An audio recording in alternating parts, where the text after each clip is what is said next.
Hi friends, आज मैं आपके सामने प्रस्तुत कर रही हूँ वेद प्रकाश शर्मा का उपन्यास दूसरी क्रांति का पार्ट 8। बेधड़क भागती हुई क्रीमिया उसके करीब पहुंची और जेम्स बॉन्ड ने भी बाहें फैलाकर झटके से उसे अपने चौड़े सीने में समेट लिया। क्रीमिया तो जैसे जेम्स बॉन्ड के प्रेम से जन्म से ही दीवानी थी।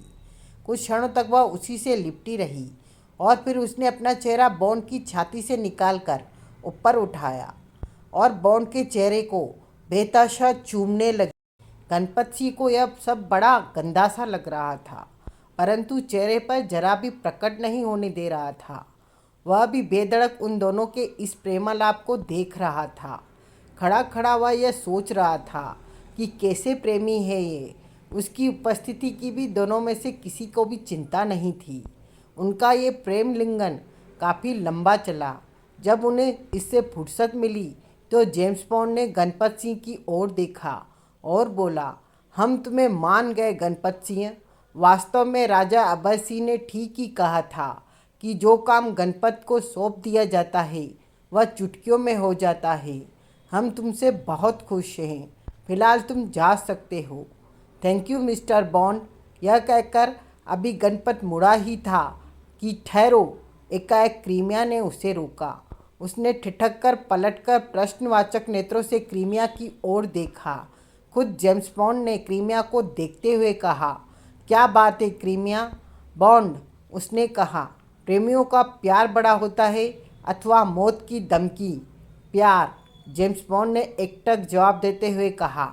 लेकिन वो अंतर्राष्ट्रीय अपराधी है ना अल्फा से? क्रीमिया बोली। वो समझता है कि मौत से प्रेमी डर जाते हैं। तुम कहना क्या चाहती हो? जेम्स बॉन्ड जैसा इंसान भी उलझ गया। केवल यही कि मुझे लेने वाला बहादुर आदमी भेजा था, लेकिन वह बहादुर आदमी नहीं आया। क्या मतलब? जेम्स बॉन्ड ने एकदम चौंक कर प्रश्न किया।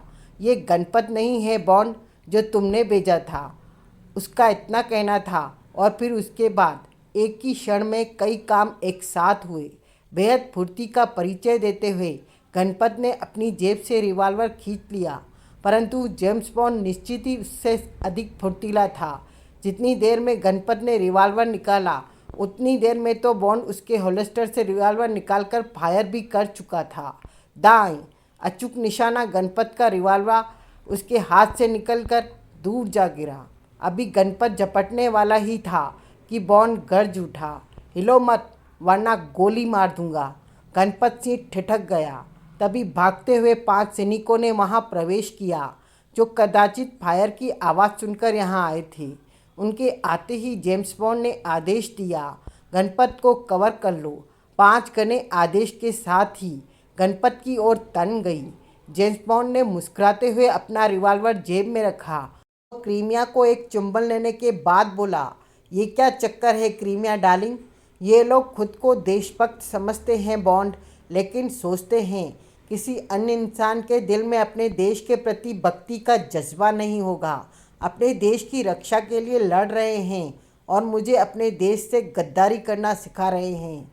वह तुझे जिंदा नहीं छोड़ेगा कुतिया। गणपत गुर्रा उठा। क्या तुम मरने से डरते हो?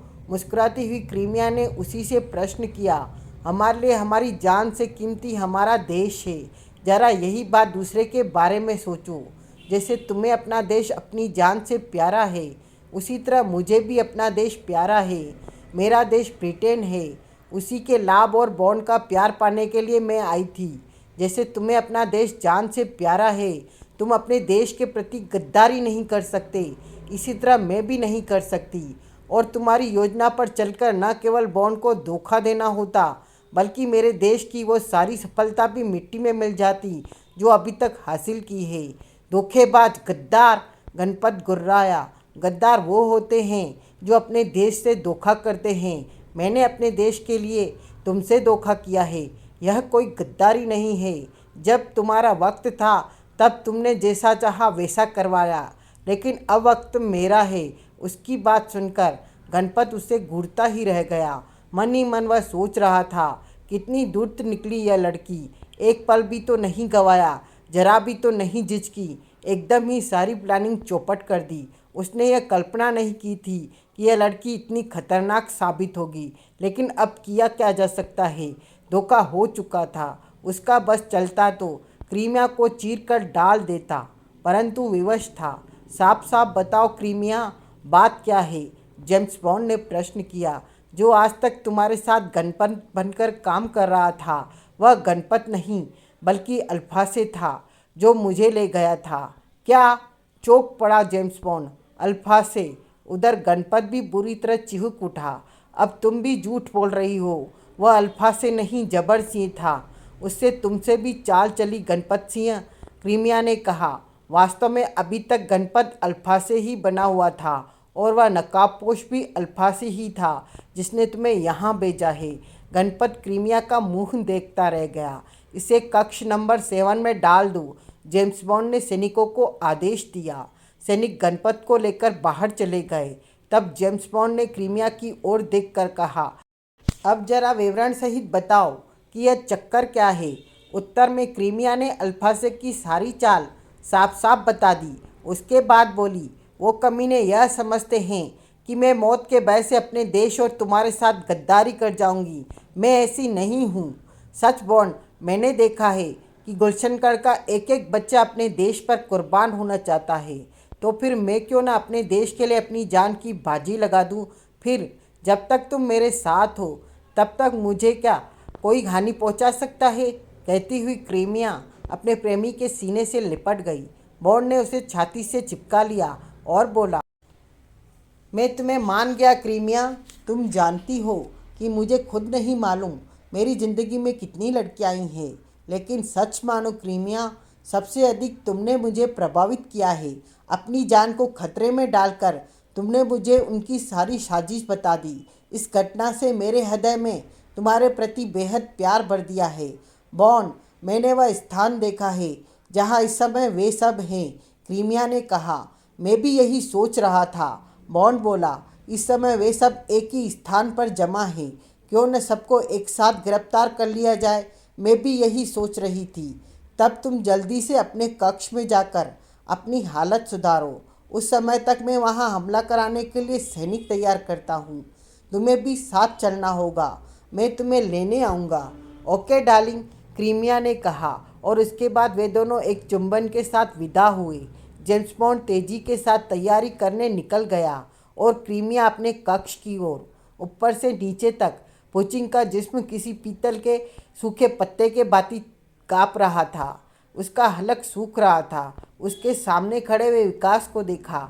विकास के सुंदर चेहरे पर उभरती हुई दरिंदगी वह साफ देख रहा था। वह जानता था कि इस लड़के के चेहरे पर यह भाव उभरने का मतलब मौत होता है।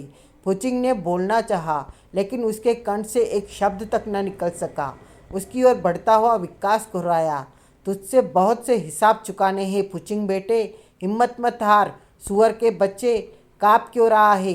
तेरे सामने अकेला खड़ा हूँ। हवा नहीं, आदमी हूँ। उम्र में तुझसे छोटा भी हूँ। तुझे मालूम होना चाहिए था। वह विकास की माँ है जिससे तूने मुन्ना और गुड़िया को छीनकर मारा।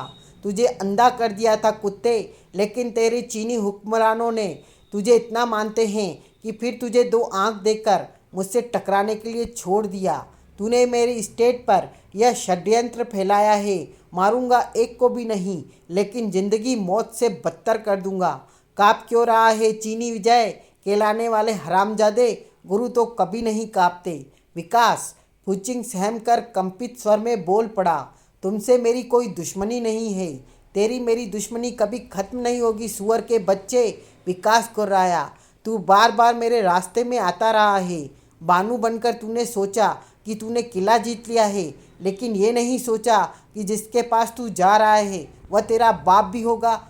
पुचिंग ने अपने आप को संचेत किया। यह तो वह बाप गया था कि सामने खड़ा हुआ शैतान किसी भी कीमत पर उसे नहीं छोड़ेगा। अंदर ही अंदर वह दहल उठा था। विकास उसके दिमाग पर हवा बनकर सवार हो चुका था, परंतु प्रत्यक्ष में वह बोला, तुम बात को समझने की चेष्टा। लेकिन वह विकास ही का जो बात को समझने की चेष्टा करने लगे। पुचिंग का वाक्य पूरा भी नहीं हुआ था कि विकास ने उछलकर दोनों लातों का प्रहार उस पर किया। शेष शब्द चीख में बदल गए और पुचिंग पीछे जा गिरा। लेकिन गजब की फुर्ती के साथ उठ खड़ा हुआ। अब फुचिंग खतरनाक नजर आने लगा। कदाचित उसने सोच लिया था कि जब मरना ही है तो वह संघर्ष क्यों न करे। जब इंसान मरने पर कमर बांध देता है तो वह बड़ा भयानक हो जाता है। यूं तो शक्ति अथवा बुद्धि में कम फुचिंग भी नहीं था, परंतु न जाने क्यों विकास के सामने आते ही उसका आत्मविश्वास धोखा दे देता था। उसने सोच लिया था कि अब वह विकास से घबराएगा नहीं बल्कि मुकाबला करेगा। उसने खुद को पूरी तरह सतर्क और तैयार किया। वह विकास के सामने जमकर खड़ा हो गया और गुर्राया, अगर फुचिंग से टकराना हो तो अकेले ही टकराना, यहाँ और कोई नहीं है, लेकिन यह तुम्हारा अड्डा है। फुचिंग अपनी दृष्टि उस पर गड़ाए बोला, यहाँ तुम्हारे और भी साथी हो सकते हैं। अकेले इंसान को फंसा कर मारना बहादुरी नहीं होती। और एक मासूम अबला की गोद से दो बोले बच्चों को छीनकर मशीन गनों से भूनना और संगीनों से बांधना बहादुरी होती है। विकास उसकी ओर बढ़ता हुआ गुर्राया, लेकिन तुम चिंता मत करो, मैं तुम जैसे बहादुर नहीं हूँ। यहाँ मैं अकेला ही हूँ और अकेला ही टकराऊँगा। विकास के इतना कहते ही फुचिंग ने फड़ाक से एक चाकू निकाल दिया। विकास के मस्तिष्क को एक झटका सा लगा। अगले ही पल वह मुस्कुराता हुआ बोला, हम दोनों के बीच में ये कहाँ से आ गया। लेकिन फुचिंग ने उत्तर देने की कोई खास आवश्यकता नहीं समझी। उसने गजब की फुर्ती का परिचय देते हुए विकास पर जंप लगा दी। उसका चाकू वाला हाथ विकास के सीने पर झपटा था, परंतु लड़का पूरी तरह सतर्क था। उसके विजय और अल्फासे जैसे गुरु ने उसे मल्ल युद्ध का एक एक पेतरा सिखा रखा था। वह थोड़ा सा दाईं ओर घूमा और खुद को बचाते हुए उसने फुचिंग का चाकू वाली कलाई थामकर एक झटका देना चाहा, लेकिन फुचिंग भी बड़ा चतुर था। उसके पैर का घुटना बड़ी तेजी के साथ विकास की टांगों के जोड़ पर टकराया। विकास उस अप्रायश्चित चोट से बिलबिला उठा। उसी क्षण फुचिंग ने खुद एक झटका देकर अपनी चाकू वाली कलाई छुड़ाई और तेजी के साथ चाकू का वार विकास पर किया। वार सीधा विकास की पीठ पर था। विकास ने तेजी के साथ खुद को बचाया, परंतु फिर भी चाकू ने उसकी दाई कलाई छील दी। कलाई छीलते ही विकास पर जैसे खून सवार हो गया। उसने एकदम फुचिंग को सिर से ऊपर उठाया और दनाक से पत्थर पर पटक दिया। फुचिंग के कंठ से चीख निकल गई। विकास ने उस पर जंप लगाई, मगर फुचिंग एक और लुढ़क कर बच गया। पुनः उसने 3 पटकियां खाई और चाकू का वार विकास पर किया। विकास ने तेजी के साथ पैर मोड़कर घुटने पर उसकी चाकू वाली कलाई रोकी और एक भरपूर घूसा फुचिंग के जिस्म पर जमाया। उसके बाद विकास और फुचिंग एक दूसरे के जानी दुश्मन, दोनों खूनी बेड़ियों के भांति आपस में भिड़ गए। लगभग 20 मिनट तक वे एक दूसरे से भिड़े रहे। इस बीच दोनों लहूलुहान हो चुके थे। उस क्षण विकास ने फुचिंग के चेहरे पर एक जोरदार ठोकर जड़ी और फुचिंग उछलकर दूर जा गिरा। इन 20 मिनटों में विकास ने फुचिंग को काफ़ी मारा था। फुचिंग झुंझलाया हुआ था। इस बीच ही उसका चाकू हाथ से छिटक कर दूर जा गिरा था। इस बार संयोग से फुचिंग उस चाकू पर जाकर गिरा। उसी क्षण फुचिंग ने चाकू उठाया और बेहद फुर्ती के साथ झुंझलाकर चाकू विकास पर खींच मारा। विकास को इस बात की आशा नहीं थी, इसलिए वह खुद को बचा न सका। चाकू विकास की बाह में घस गया। विकास के कंठ से चीख निकल गई। उस पर खून सवार हो गया। क्रोध में उसने अपना आलपिन निकाल लिया। एक पल के लिए आलपिन उसकी उंगलियों के मध्य नृत्य कर उठा और फुचिंग ने उस पर जंप लगाने की चेष्टा की, परंतु विकास की उंगलियां करामात दिखा चुकी थी। आलपिन हवा में चकराया, फिर फड़ाक, फुचिंग की नई बनी दाई आंख फूट गई। रक्त फवारे के रूप में उछला। वह बुरी तरह चीख पड़ा, परंतु विकास के पास भला रहम कहाँ। उसने उछलकर एक लात उसके पेट में रसीद कर दी। चीख कर वह पथरीले फर्श पर ढेर हो गया। उसी क्षण विकास के हाथों में एक ब्लेड नजर आया। वह ब्लेड लेकर उस पर झपटा। काँप उठा फुचिंग। उसने दोनों हाथों से अपनी फूटी हुई आंख दबा रखी थी और बुरी तरह से चीख रहा था। खून बेतहाशा बह रहा था, जबकि विकास ब्लेड लेकर उसके करीब पहुंच गया। नहीं नहीं, गिंगिया उठा फुचिंग, मुझे माफ़ कर दो विकास, अपनी जुबान बंद रख सुअर। विकास कुर्रा उठा। मासूम बच्चों के पेट में संगीन घुसेड़ने वाले दरिंदे विकास से रहम की उम्मीद करता है। ये देख, क्या है मेरे हाथ में? नहीं नहीं, फुचिंग एकदम रो पड़ा। गलती मेरी नहीं, परंतु विकास कहाँ सुनता है कि वह क्या कह रहा है। उसने वह ब्लेड फुचिंग की नाक पर रख दिया और एक झटके के साथ फुचिंग की नाक काट ली। कटी हुई नाक एक झटके के साथ दूर जा गिरी। फुचिंग किसी हलाल होते हुए बकरे के बाती चीख पड़ा, रो पड़ा। इतने दुख वह एक साथ नहीं सह सकता था। जबकि विकास ने ब्लेड उसके बाएं कान पर रखकर एक झटका दिया। कान कटकर दूर जा गिरा। फुचिंग के कंठ से पुनः एक मार्मिक चीख निकली, परंतु तब तक विकास खून से सने ब्लेड द्वारा दूसरा वार भी कर चुका था। वह फिर चीख पड़ा। विकास का सारा हाथ और ब्लेड खून से लथपथ हो गया है। फुचिंग का सारा चेहरा खून से लथपथ था। वह बुरी तरह चीख रहा था, परंतु विकास पर क्या प्रभाव पड़ना था? वह तो दरिंदा था, दुर्दांत बेरहम राक्षस। जब उस पर पागलपन सवार होता है तो वह इन्हीं नामों से पुकारा जाता है। रहम नाम का शब्द उसकी डायरी में नहीं है। इतनी दरिंदगी फुचिंग सह न सका और चीखता चीखता बेहोश हो गया। विकास ने ब्लेड एक और उछाल दिया। उसका चेहरा धधक रहा था। इस समय उसे कोई देखे तो किसी भी कीमत पर उसे इंसान कहने के लिए तैयार नहीं होगा। कनपटी तक उसका चेहरा सुर्ख था। चेहरे की एक एक हड्डी उभरी हुई थी। वह भेड़िया सा लग रहा था। उसने एक नज़र खून से लथपथ फुचिंग पर डाली और फिर तेजी के साथ उसकी जेबों की तलाशी लेने लगा। जेब में उसे एक नन्हा सा ट्रांसमीटर मिला और उसे देखते ही विकास की आंखें चमक उठी। उसने एक क्षण भी नष्ट नहीं किया और ट्रांसमीटर ऑन कर दिया। कुछ देर बाद दूसरी ओर से पिक पिक की आवाज़ आती रही, लेकिन शीघ्र ही दूसरी ओर से भी ट्रांसमीटर ऑन कर दिया गया। हेलो हेलो फुचिंग, क्या रिपोर्ट है? Hello, I am James bond. दूसरी ओर से अचानक जेम्स बॉन्ड की आवाज़ उभरी। फुचिंग नहीं बॉन्ड, मैं तुम्हारा बाप बोल रहा हूँ। विकास खूनी स्वर में गुर्रा उठा। कौन? दूसरी ओर से एकदम जेम्स बॉन्ड का चौंकने का स्वर। विकास, एक झटके के साथ विकास ने कहा। विकास? जेम्स बॉन्ड जैसा व्यक्ति भी इस ट्रांसमीटर पर विकास का नाम सुनकर बुरी तरह बौखला गया और उसके मुंह से एकदम निकल पड़ा, तुम विकास? हाँ हाँ, गौरे गीदड़, या मैं बोल रहा हूँ। विकास कुर्राया। इस ट्रांसमीटर पर तुम्हें जिसके बोलने की उम्मीद थी उसकी हालत देखोगे तो पागल हो जाओगे। क्या बात है बेटे? दूसरी ओर से बोलने वाला जेम्स बॉन्ड खुद को संभाल चुका था, इसलिए संयत स्वर में बोला, लगता है गुस्से में पागल हुए जा रहे हो। अभी अभी तुमने खुद को मेरा बाप बताया, यह भूल गए कि तुम मुझे अंकल कहते हो। याद रखो बेटे, गुस्सा सेहत के लिए हानिकारक होता है। आराम से बताओ, कहना क्या चाहते हो? मुझे वर्गलाने की कोशिश मत करो गोरे गीदड़। तुम गोरी चमड़ी वाले तो विकास के सबसे बड़े दुश्मन हो। तुमने पूरी एक सदी तक हिंदुस्तानियों पर अत्याचार किए हैं। तुम्हारी गोलियों से मेरे देश के चंद्रशेखर आज़ाद जैसे वीर सपूत मारे गए हैं।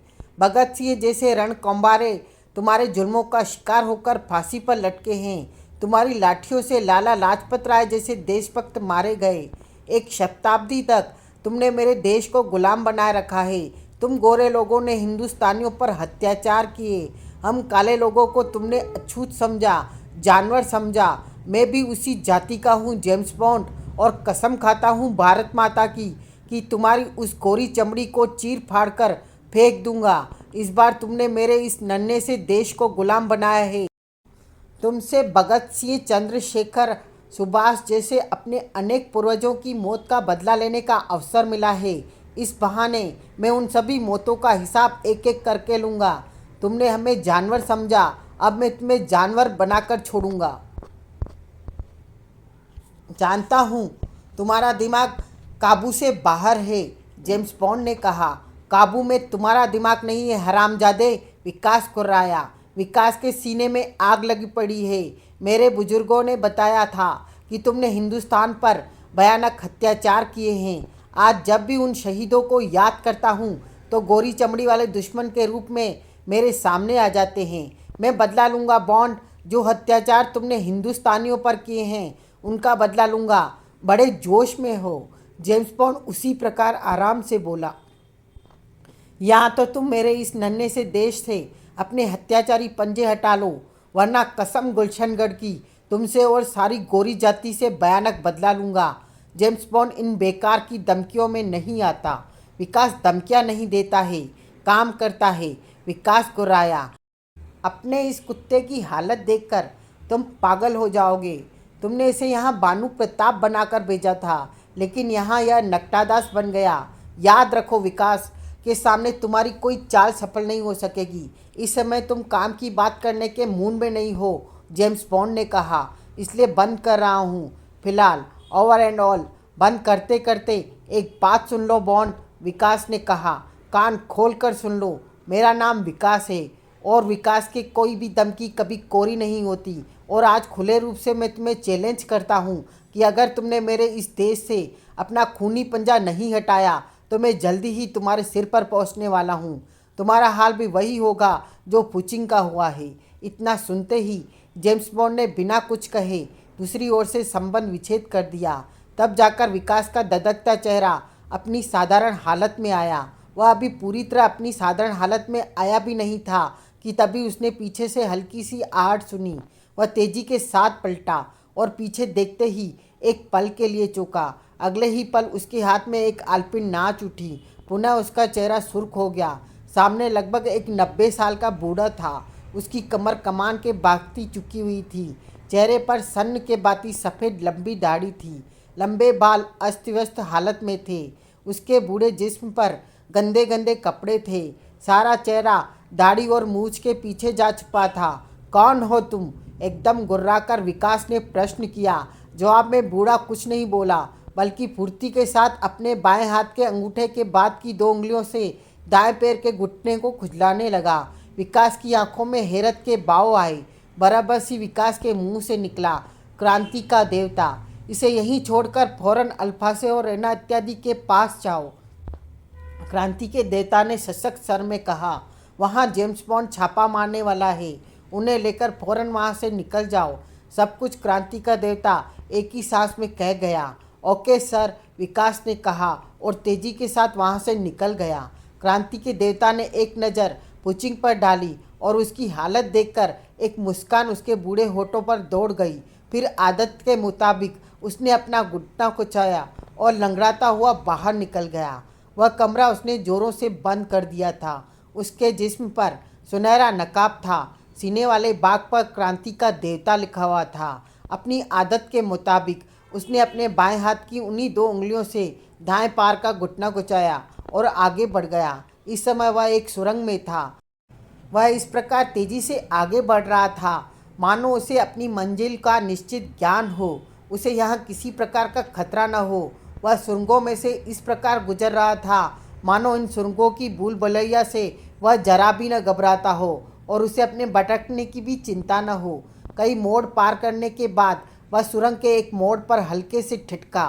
फिर सतर्कता के साथ मोड़ से दूसरी ओर जाका। सुरंग के बीचों बीच एक स्थान पर दीवार से लगी हुई 2 मशालें जल रही थी। उसका प्रकाश पर्याप्त हद तक रोशनी दे रहा था। एक कक्ष के सामने 4 चीनी सैनिक टहल रहे थे। कदाचित वे कक्ष की निगरानी कर रहे थे। यह देखकर सुनहरे नकाब के पीछे छुपे चेहरे के होठों पर अजीब सी मुस्कान दौड़ गई, परंतु उसने एक क्षण भी व्यर्थ नहीं किया। उसने अपने सुनहरे लिबास से एक रिवाल्वर निकाला। एक बार रिवाल्वर को उसने अपने हाथ से तोला और फिर उसका रुख सैनिकों की ओर करके लगातार 4 बार ट्रिगर दबा दिया। कदाचित रिवॉल्वर साइलेंसर युक्त था, वरना चीखता अवश्य, परंतु उस पर लगे साइलेंसर ने उसे चीखने की अनुमति नहीं दी। वे चारों सैनिक अपने कंठ से निकली चीखों की प्रतियोगिता करते हुए ढेर हो गए। क्रांति का देवता लंबे लंबे कदमों के साथ आगे बढ़ा। एक बार उन लोगों के पास जाकर उसने सैनिकों की लाशों को देखा। उसकी आंखों में एक अजीब सी चमक आई। तुरंत झुककर उसने एक सैनिक के जेब से उस कक्ष की चाबी निकाली। चाबी उसने दीवार में लगे एक छिद्र में डालकर घुमा दी। हल्की सी आवाज़ करती हुई सुरंग थोड़ी सी दीवार अपने स्थान से हट गई। कक्ष स्पष्ट चमक रहा था। अंदर एक लैंप रोशन था। फर्श पर हथकड़ी और बेड़ियों में जकड़ा एक कैदी पड़ा था।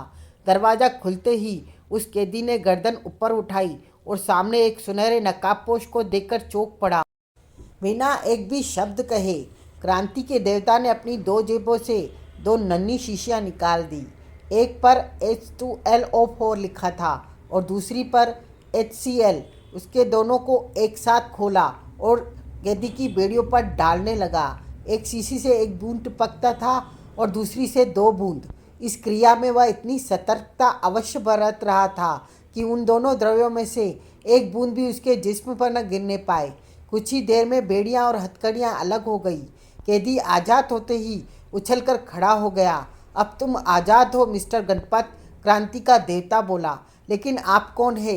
उस कैदी ने प्रश्न किया, जो वास्तव में गणपत ही था। मेरे सीने में लिखे अक्षर तुम पढ़ सकते हो, उसने कहा। मेरा परिचय केवल यही है, क्रांति का देवता। गणपत के होठ बुदबुदा उठे। लो, तुम यह चेहरा अपने चेहरे पर चढ़ा लो। क्रांति के देवता ने एक प्लास्टिक सर्जरी द्वारा तैयार किया हुआ चेहरा उसे थमाते हुए कहा, इसे पहन लो और मेरे साथ आओ। यह चेहरा किसी चीनी का था। गणपत ने चुपचाप वह चेहरा ले लिया, उसे अपने चेहरे पर फिट करने लगा। परंतु जब वह फिट नहीं कर सका तो खुद क्रांति के देवता ने फेस मास्क अच्छी तरह उसके चेहरे पर चढ़ा दिया। अब वहाँ गणपत नहीं, कोई चीनी खड़ा प्रतीत हो रहा था। उसके बाद क्रांति का देवता बोला, बाहर 4 चीनियों की लाशें पड़ी हैं। 3 की पीठ में गोली लगी है, लेकिन एक के सिर में लगी है। वह तुम्हारे शरीर के ढील डोल का है। उसके कपड़े तुम्हारे जिस्म पर लगभग फिट हो जाएंगे। मैंने उसके सिर में इसलिए गोली मारी है ताकि उसके लिबास में कहीं भी गोली का सुराग न हो सके।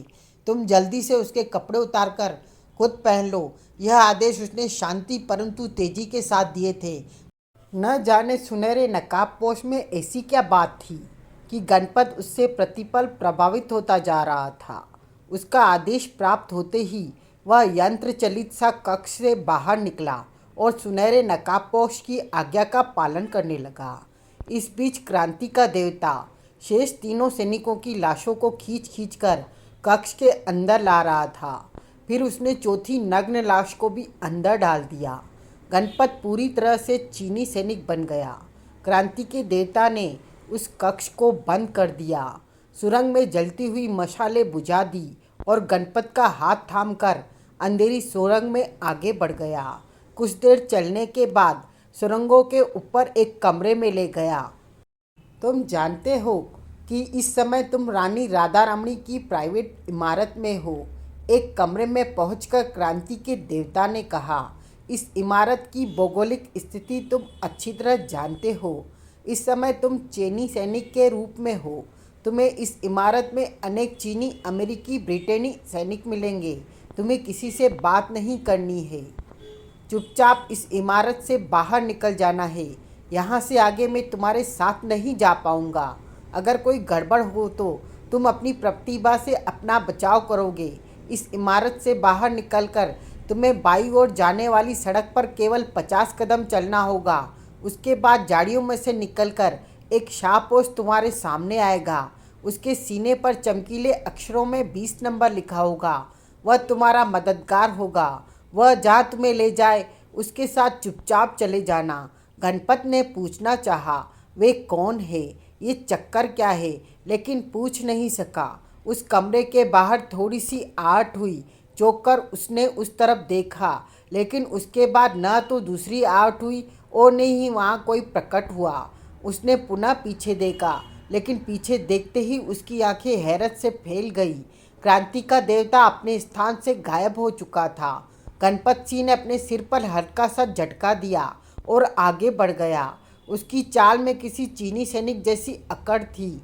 इमारत की भौगोलिक स्थिति में वास्तव से वह भलीभांति परिचित था।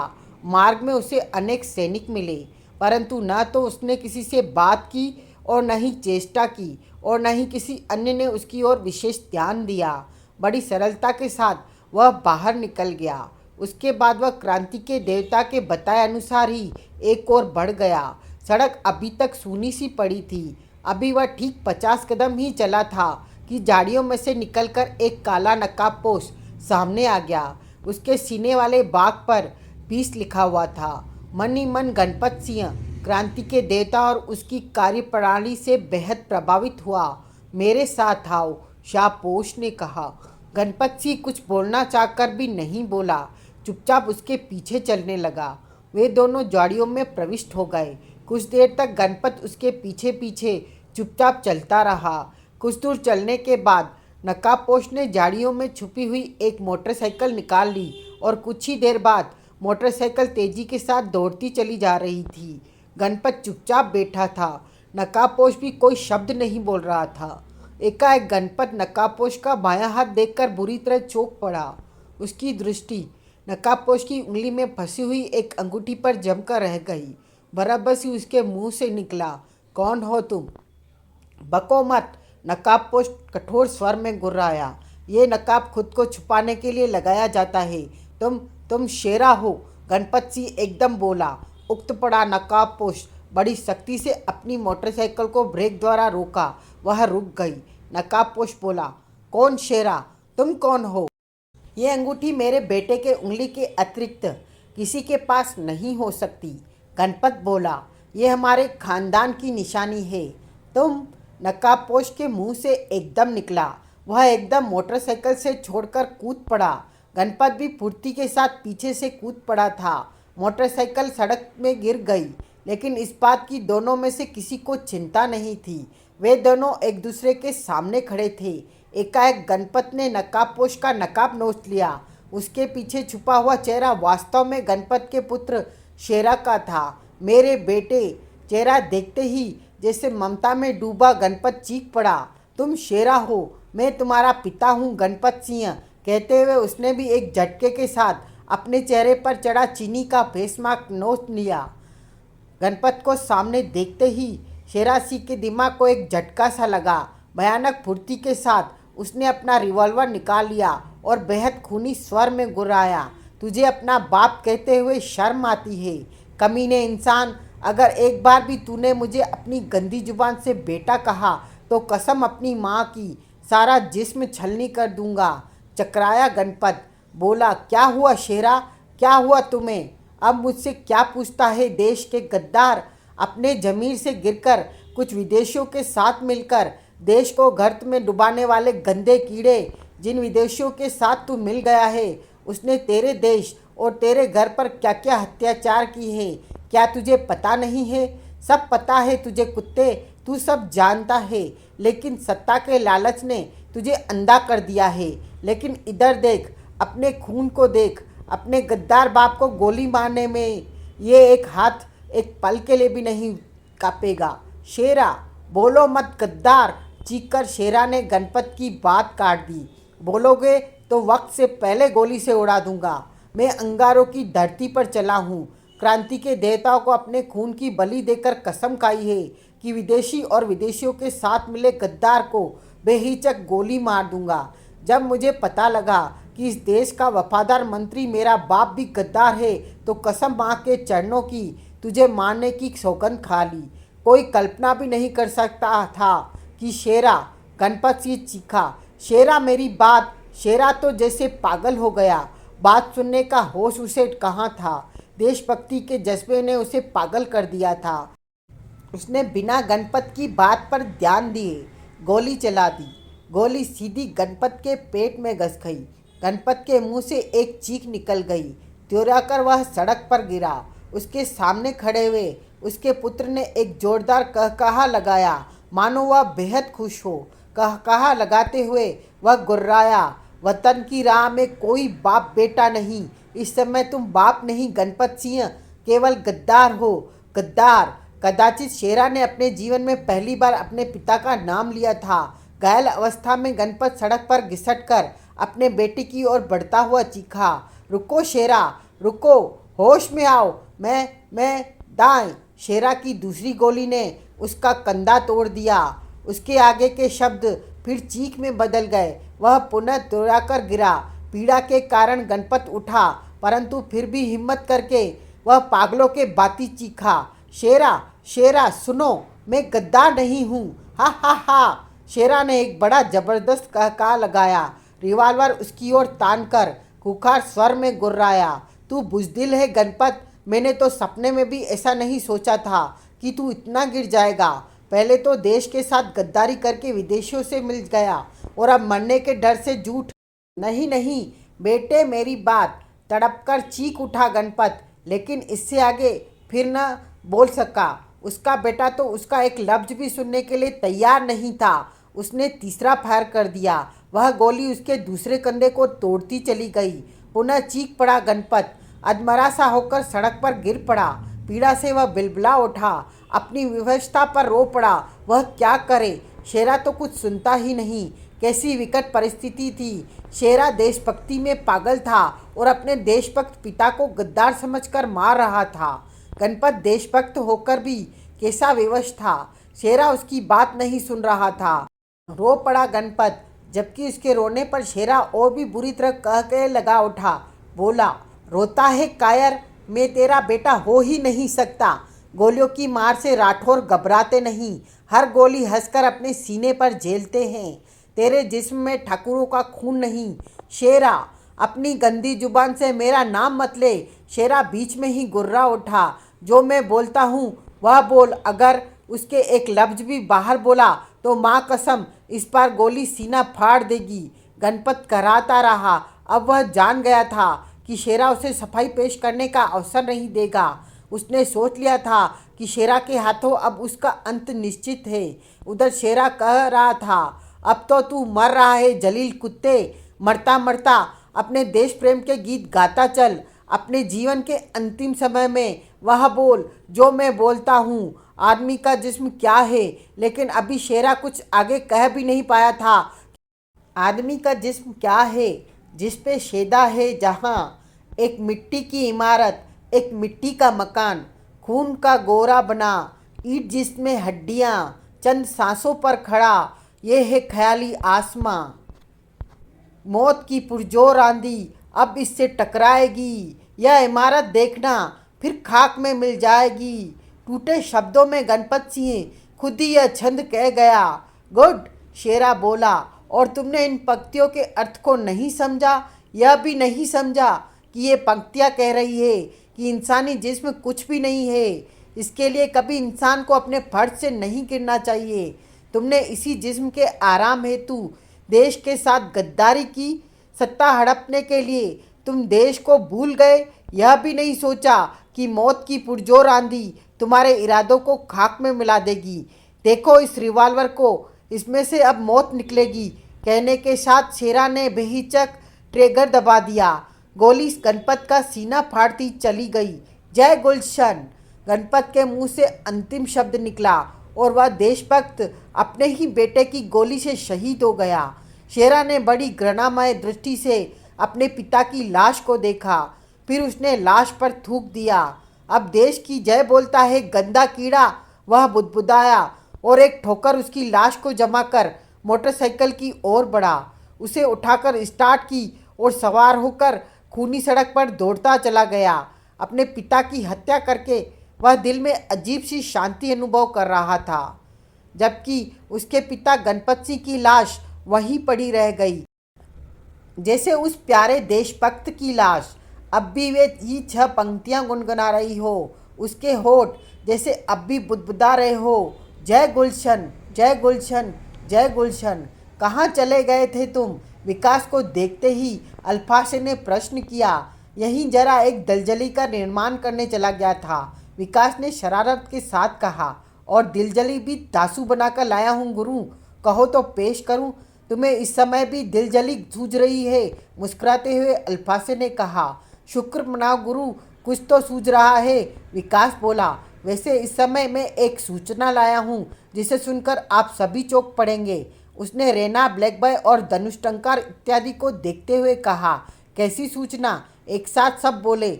जेम्स बॉन्ड अपने सैनिकों के साथ यहाँ छापा मारने वाला है। क्या? एक साथ सब उछल पड़े। अल्फा से बोला, उसे हमारे इस ठिकाने का पता कैसे लगा और तुम्हें यह सूचना कैसे मिली कि यहाँ हमला करने वाला है? मेरे पास अलादीन का चिराग है गुरु, विकास असली बात को छुपाता हुआ बोला। जिसने मुझे केवल इतना पता लगा है कि यहाँ हमला होने वाला है। न तो मैं यह जानता हूँ कि मुझे यह कैसे पता लगा है और न ही मैं बता सकता हूँ कि उसे ठिकाने का पता कैसे लगा। सब उसका मुंह ताकते रह गए। चारों ने उससे यह पूछने की काफ़ी चेष्टा की कि उसे यह सब कैसे पता लगा, किंतु विकास ने यह नहीं बताया।